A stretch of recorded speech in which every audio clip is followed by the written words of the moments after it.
Bienvenue, bienvenue, noble polytopien, noble guerrier des temps anciens. Nous voici sur une vidéo pour des petites astuces de pro que je vais te donner. Loin de là l'idée de dire que je suis un professionnel, hein, c'est plus une vidéo où je donne des astuces que j'ai vues de joueurs professionnels, que j'ai expérimenté avec le temps, à force de jouer, et que je trouve être mieux. Voilà, après tu n'es peut-être pas d'accord avec ce que je vais dire, mais c'est pas grave, on s'en fiche. Voilà. Astuce de pro, ce qui veut dire que cette vidéo, et je le dis avant de continuer, cette vidéo s'adresse à ceux qui connaissent déjà bien le jeu. Donc si tu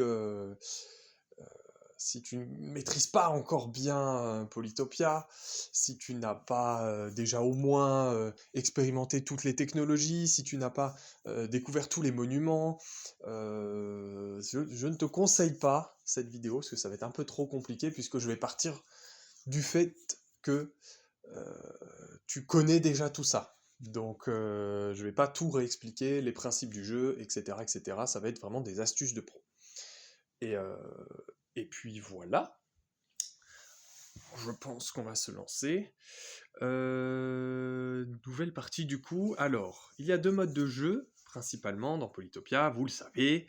Le mode parfait domination et ce qu'on appelle en multijoueur gloire et l'autre, je sais plus, puissance, je crois.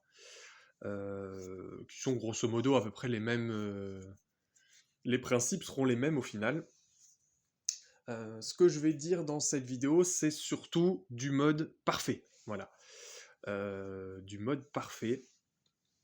Donc la gloire. Les points gloire vont être le plus important dans ce type de partie.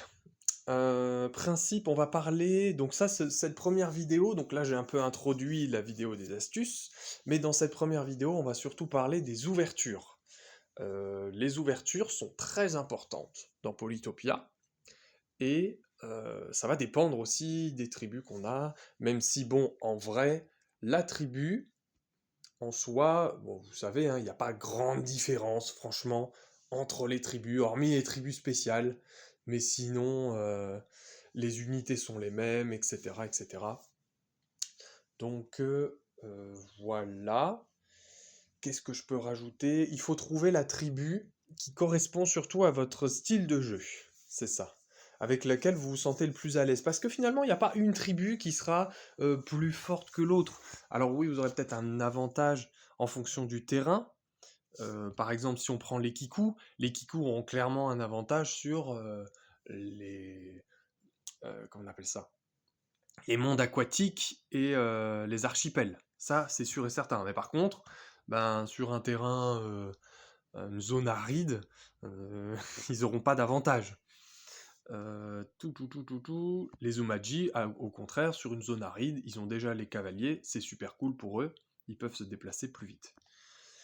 Mais c'est pas ça qui va nous intéresser. Ça, au final, t'as un petit avantage, mais c'est surtout laquelle des tribus te correspond le mieux dans ta façon de jouer. Voilà. Et je vais vous donner des petites astuces pour les ouvertures. Et on va commencer par la tribu que tout le monde a déjà joué une fois avec le camp d'entraînement. Sauf si vous avez passé le camp d'entraînement, mais c'est dommage parce qu'il nous apprend beaucoup de choses, le camp d'entraînement. C'est les Imperius. Donc on va jouer les Imperius et on va se mettre sur une partie où il n'y a pas beaucoup d'adversaires. Voilà, on va faire 3 adversaires pour que le terrain soit large. Voilà. Stratégie Imperius. En général, on va très vite. De ce que j'ai vu, le champion du monde, par exemple, de Polytopia, il joue les Imperius et lui, tac, il commence tout de suite avec un développement de sa ville. Et ça va me permettre de vous parler des premières actions qu'on va faire. Les Imperius, c'est ce qu'on appelle une tribu T0. Attention, je sors ma science. La tribu T0, ça veut dire que théoriquement, elle peut se développer avant le premier tour. Avant la fin du premier tour. Elle peut développer sa ville parce qu'elle a la technologie qu'il faut, là, c'est-à-dire l'organisation. Alors attendez, la souris en haut, c'est parce que je déplace mon curseur, voilà, qui me gêne. Petit détail technique qui est réglé déjà, c'est bon. Donc voilà, qu'est-ce que je disais? Je sens que cette vidéo va être longue. Oui, ils peuvent se développer directement. Ce qui est un avantage considérable, puisque comme vous pouvez voir au-dessus, on passe de +2 à +4 étoiles par tour. Et c'est vachement bien.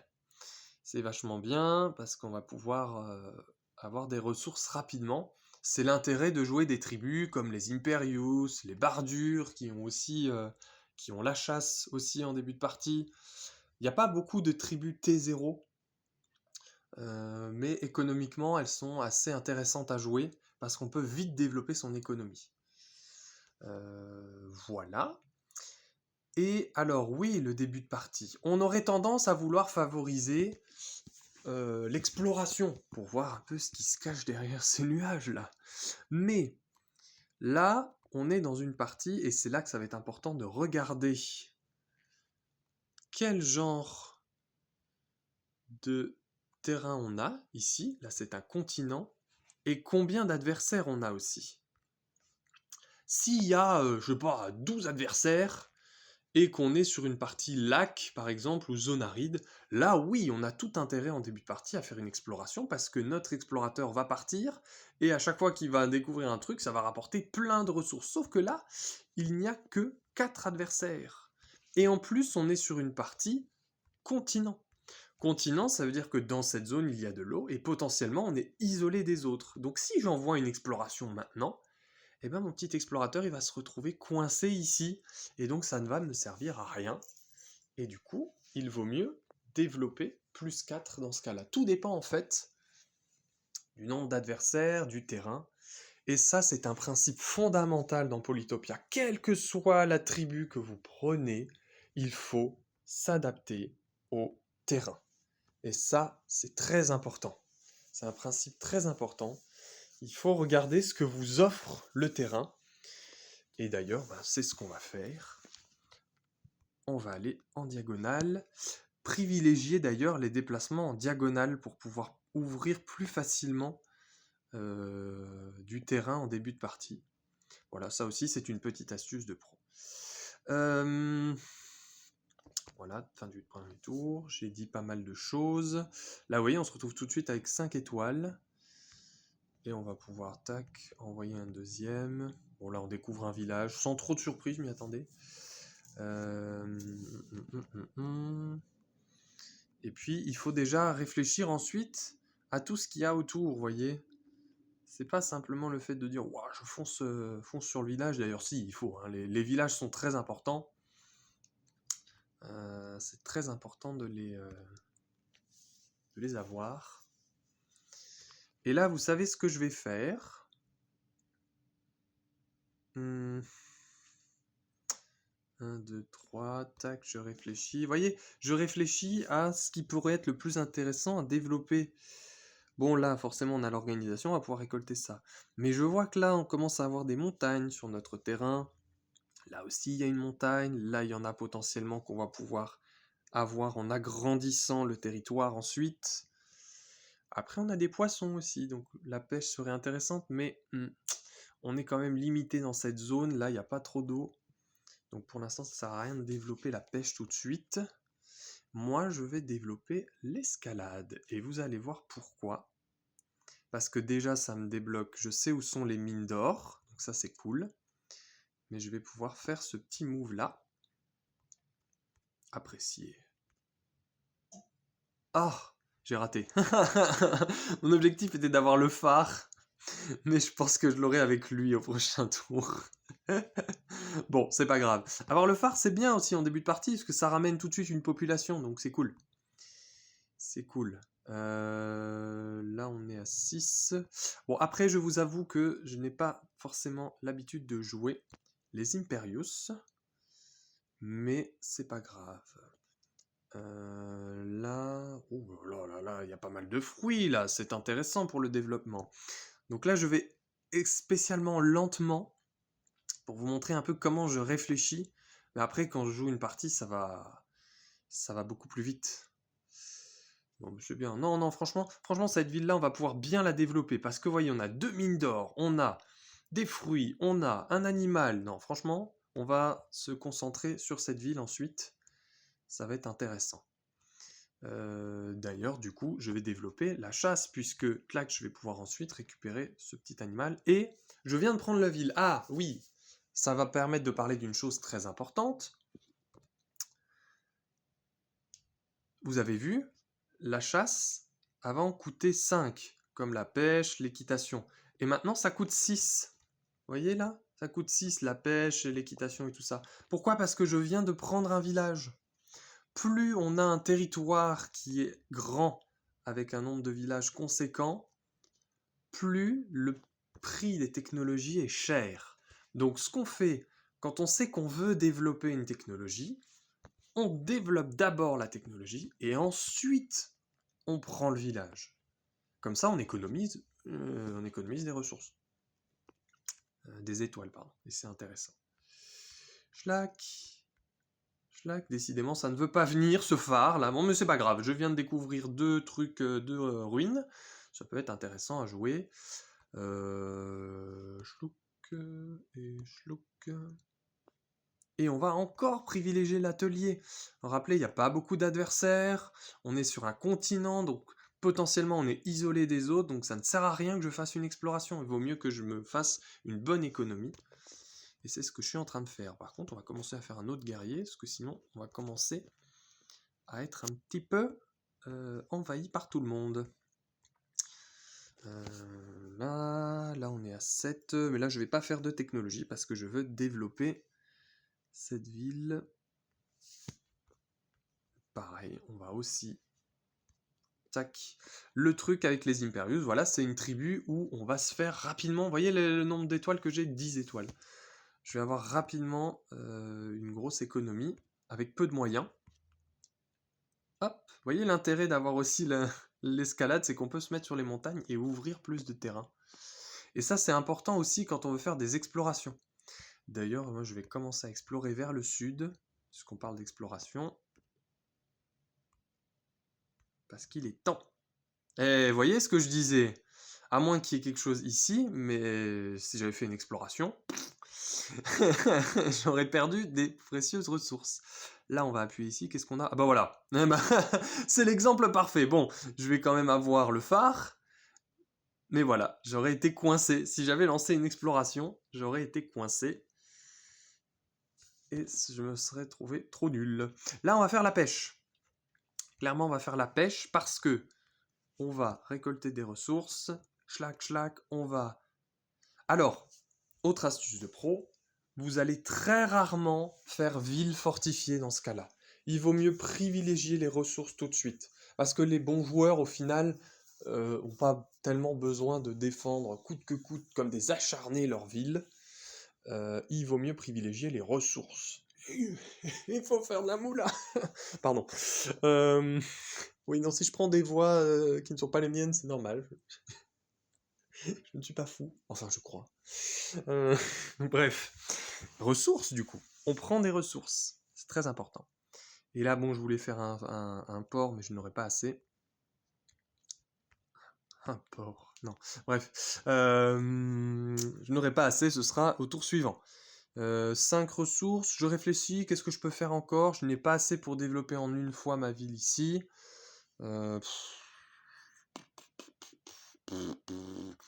En plus, je n'ai qu'un seul accès à la mer.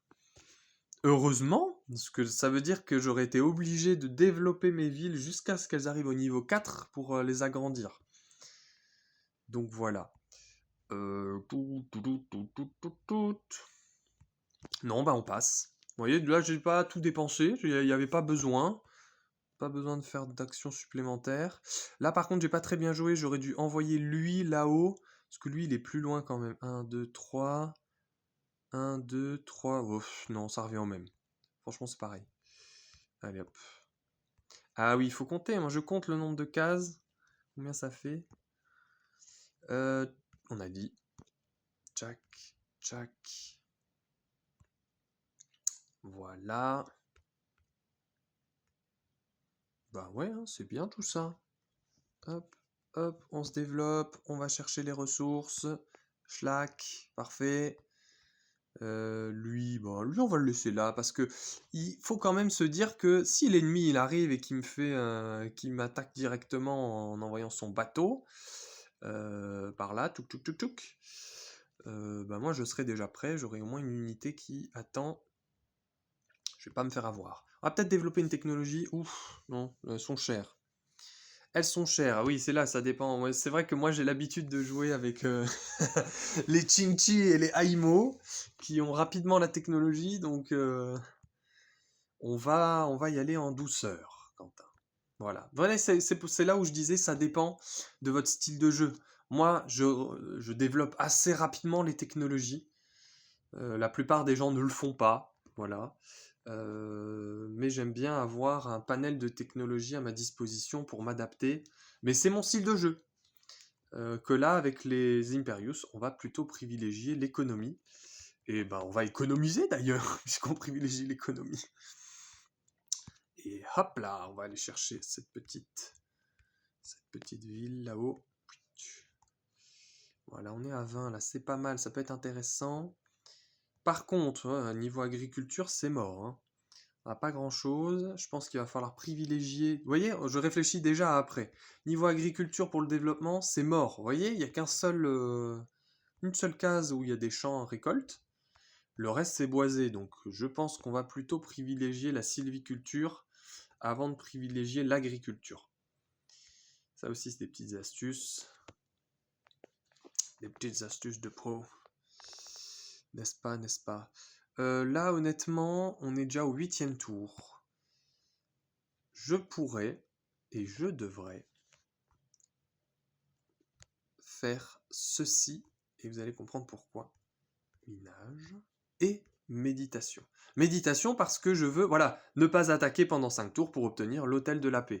Là, jusqu'à ce que je trouve quelqu'un, à mon avis, un petit temps d'attente, surtout que je suis bien isolé, donc j'ai pas trop de soucis à me faire, je peux attendre 5 tours avant d'attaquer, on va essayer d'avoir ce monument, parce que, encore une fois, nous sommes dans une partie gloire, donc le plus important, ce sont les points. On voit d'ailleurs que je suis 2e pour l'instant. Bon, franchement, ça se tient à pas grand-chose, hein. Le début de partie, tout le monde fait à peu près la même chose, le même score. Mais le plus important, ce sont les points gloire. Donc même si je ne tape personne, si j'ai la plus grande civilisation, j'ai gagné. Donc voilà, c'est une autre approche. Là, dans une partie domination, ça, j'aurais clairement pas fait tout de suite. Dans une partie puissance ou domination, l'intérêt, c'est d'aller vite chercher l'adversaire pour le tabasser. Non, pardon. Pour faire des négociations musclées, voilà, si vous avez la ref. Mais là, ce n'est pas le cas dans la partie gloire, et j'ai choisi exprès ça parce que gloire, les points gloire, c'est le mode de jeu principal de Polytopia, c'est ce qu'ils font au championnat du monde par exemple. Ce sont des parties gloire. Voilà, on a fini. On va se remettre sur l'eau, tchac, on va aller chercher les ruines, et on va commencer à se développer à nouveau. Oui, je peux développer ici, et ça va être très intéressant.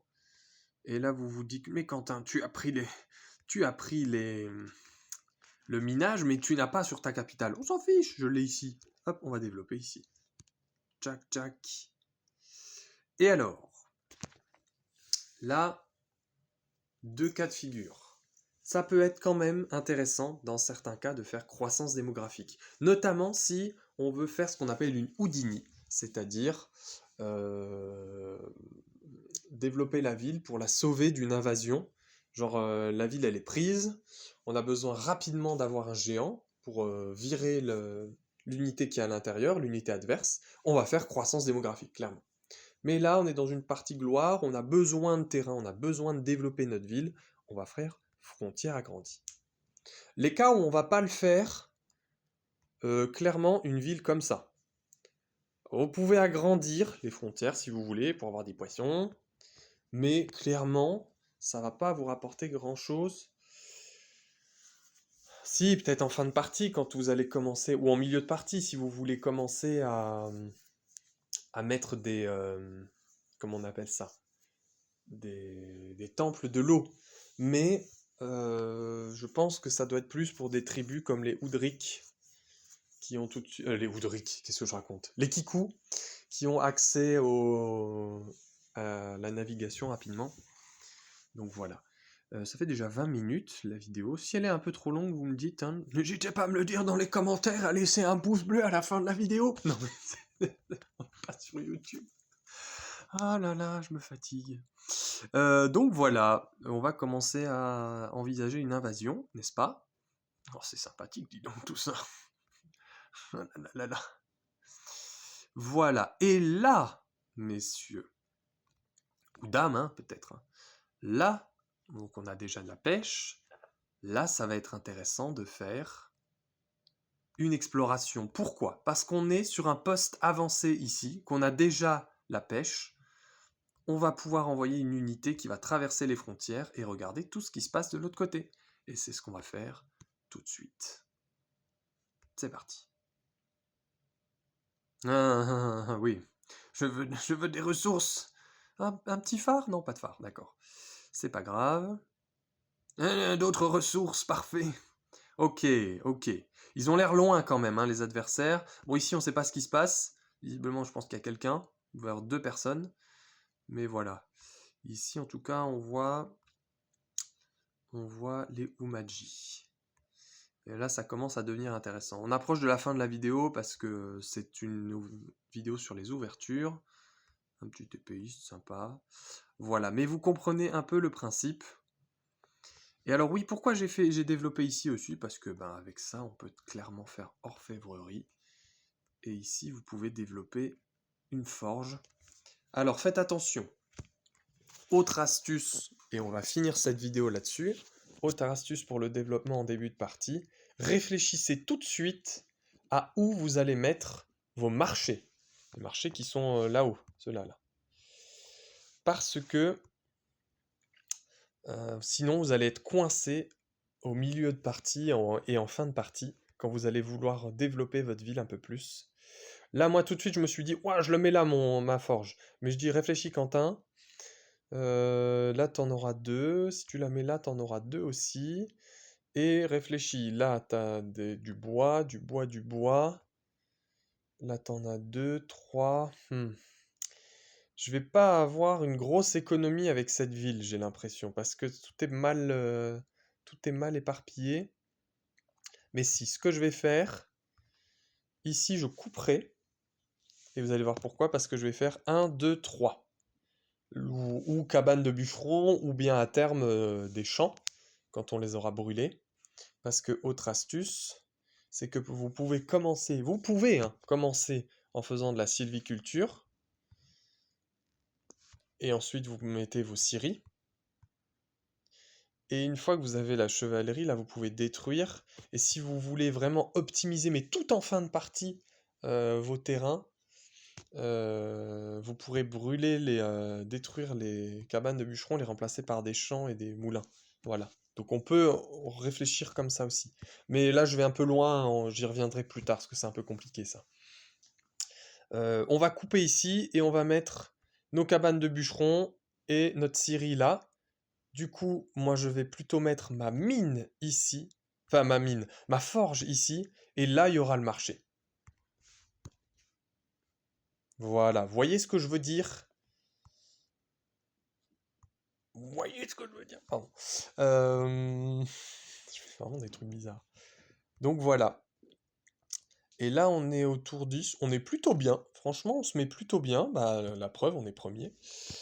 On se met plutôt bien. Je suis pas plus fier de moi parce que j'ai pas l'habitude de jouer avec les Imperius. Mais en tout cas, c'est pas mal. Donc voilà, hein, des petites astuces d'ouverture. Je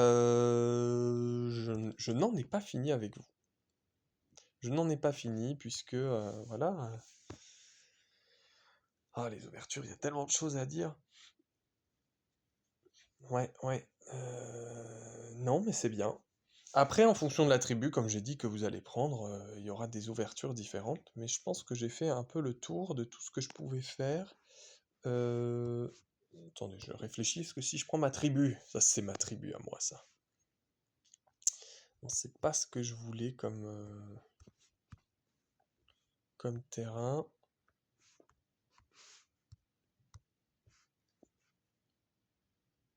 Ah, bon, c'est pas grave. Si jamais on est... Non, attendez, je peux pas faire pause. Non, je peux même pas faire pause avec ça. Bon, c'est pas grave. Ouais, j'essaye de couper ça au montage. Comme si j'étais un monteur professionnel. Là, c'est plus intéressant. C'est vachement plus intéressant. En début de partie, parfois, on peut se retrouver près du coin comme ça. Et quand on a des tribus comme les Chinchi qui qui n'ont pas une technologie qui permet de développer tout de suite, c'est intéressant parce qu'il faut vraiment grappiller la moindre population. Donc, moi je vous montre mon petit tips à moi. Quand je joue les Chinchi, en général, je joue toujours méditation. Parce que les 5 premiers tours, on est peu menacé en début de partie. J'aurais pas dû faire ça, mais c'est pas grave. On est très peu menacé en début de partie, donc forcément, on a le temps de se développer, de se balader. Hop, hop. Et comment ça joue assez rapidement. Tchac, tchac. Entrer dans le village. Et là, tchlac. Avec ça, je vais aller chercher la population. Ça devient intéressant. Je réfléchis avant.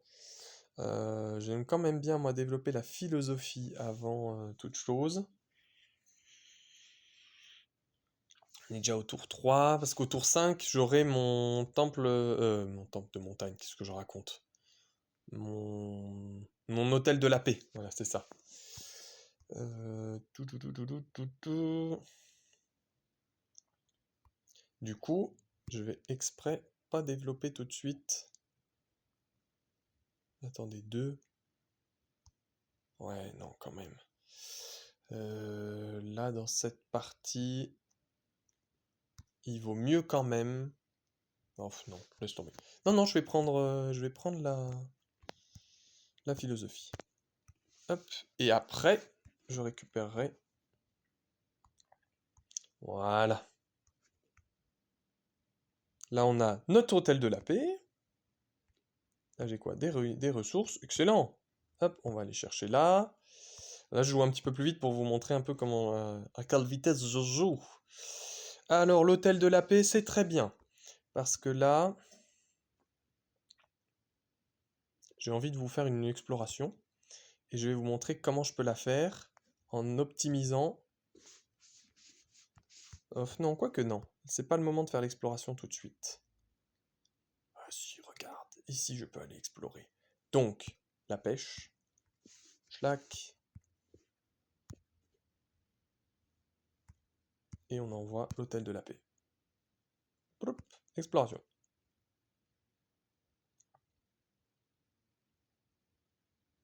Voilà, ok, un autre phare. Youpi! Atelier. J'ai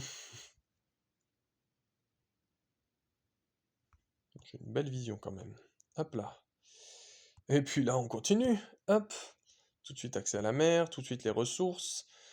Ce qui est bien avec les Chinchi, c'est que ça développe très rapidement. Et maintenant que j'ai accès à la philosophie, bah vous voyez, mes technologies, elles sont pas chères, hein, donc je peux rapidement me développer. Le terrain est pas ouf. Il y a beaucoup d'eau quand même. Minage, organisation, vous voyez, j'ai mes petits fruits là, les petits fruits sont sympathiques. Les petits fruits sont nos amis pour la vie. Et en fait, j'aurais pas dû faire ça. Vous savez pourquoi? Parce que j'ai des mines plutôt. Enfin, je privilégie les mines et vous voyez, j'ai pas très bien joué mon coup. C'est pas grave. Touc. Ah, ça c'est notre partie en multijoueur. Donc voilà. Vous voyez, ça dépend vraiment complètement de quelle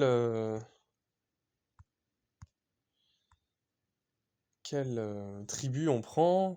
Ça dépend vraiment de notre style de jeu, quoi. Donc ça c'est une bonne chose. Je vais envoyer un mentaliste. Les mentalistes sont très bien en début de partie. Parce que en général, les guerriers, quand ils sont tout seuls, ils osent pas aller vers lui. Donc j'en fais toujours un petit mentaliste, on sait jamais. Mais il va falloir que je commence à me développer. Même si je suis premier, hein, vous voyez, avec mes technologies et mon monument là. Des sous-sous. Hop. Hop, je vais développer le minage. Schlack. Les ressources. Et franchement, il y a de quoi faire. Bon, pas beaucoup, hein, mais il y a de quoi faire un petit peu. La ville là, on peut la développer en une fois.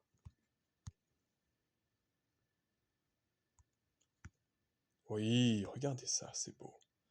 C'est très beau. Je suis tellement ému. Ouais, comment ça se développe vite quand même les Chinchi, on est déjà premier. Donc voilà. Et ah oui, une chose que je voulais vous dire. Donc là on est tour 7. Dans les parties gloire, c'est important aussi d'avoir des temples. Donc temple de montagne. Il est là l'autre, temple de l'eau. Et puis temple sylvestre. C'est important, moi en général je les développe vers le tour 15. On peut les développer avant, ça va rapporter des ressources, mais c'est très cher. Franchement, en début de partie, il vaut mieux privilégier le développement de sa civilisation et ensuite construire des temples. Et en général, il faut se dire vers le tour 15. Et si vers le tour 15, vous n'avez toujours pas eu de géant, là il y a un petit souci à vous faire, il va falloir se dépêcher de développer. En général, vers ces tours-là, il y a les premiers géants. Moi, je sais qu'avec les Chinchi, je peux avoir très rapidement des géants avec les mines. Parce qu'à chaque fois, ça rapporte 2 et 2 pour la forge, pour chaque mine qui sont à côté. Donc ça va très vite. Ça se développe très vite. Bah, je vais vous montrer d'ailleurs. Je vais vous montrer. Lui, je vais quand même pas le laisser tout seul. Je vais l'accompagner. Il a besoin d'être accompagné par un adulte. Ça suffit. Oh, les cimentis. Voilà, voilà. Tchac, tchac. On ouvre ici. Intéressant. Je vais aller chercher avec lui. Lui, il va rester plus en avant-poste pour taper sur ceux qui approchent. Et puis... Orfèvrerie, schlack. Et les cimentis, ils arrivent en masse. Alors, il va me falloir des unités. Hop, hop, hop. On développe, on développe.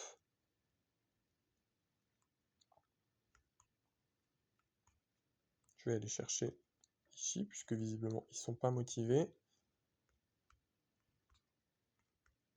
Hop, hop, hop. Ah, j'ai pas assez pour tout de suite développer. Là, pareil, je réfléchis. Là, on a ici agriculture. 1, 2, 3, 4, 5. On va le mettre là, je pense. 2, 3, 4. 1, 2, 3, 4. 1, 2, 3. Ouais, non, on va le... Ici, on mettra le moulin ou bien la scierie. Donc là, je mettrai rien. Donc il faut que je mette ici la forge. Hop. Hop. Et comment ça va vite. Et on va découvrir une nouvelle civilisation. On va chercher le phare. Je l'ai fait sur un avant-poste, vous avez vu, hein. Je vais faire la partie jusqu'à ce que j'ai un géant. Bon, là, ça va pas tarder, regardez ça. Ah, une petite astuce aussi. Là, je suis sûr que je vais avoir un géant dès que je vais développer ça. Parce que ça va me rapporter 2, et là, ça va développer, ça va en rapporter 2, donc on va aller au niveau 5. Hop, une petite unité bonus. Tadam! Vous avez vu? Pensez à ça aussi avant. Chaque, ça vous fait une unité en plus qui est déjà prête. Donc voilà. Et là, j'ai mon premier géant, et on est au tour 9. Vous avez vu? La vitesse à laquelle je développe avec les Chinchi, c'est terrible. Donc voilà. Mais tout dépend de votre style de jeu, encore une fois. Voilà, j'espère que cette vidéo sur les introductions vous a plu. N'hésitez pas à laisser un pouce. Non, j'ai déjà dit, ça suffit. Donc voilà, j'espère que ça pourra être utile. Et puis, je ferai d'autres vidéos ensuite sur des astuces, dans d'autres parties, etc., etc. Mais voilà, c'était déjà un premier truc. Premier tips et astuces de pro. J'espère que la vidéo n'est pas trop longue. Voilà, voilà. Allez, bisous!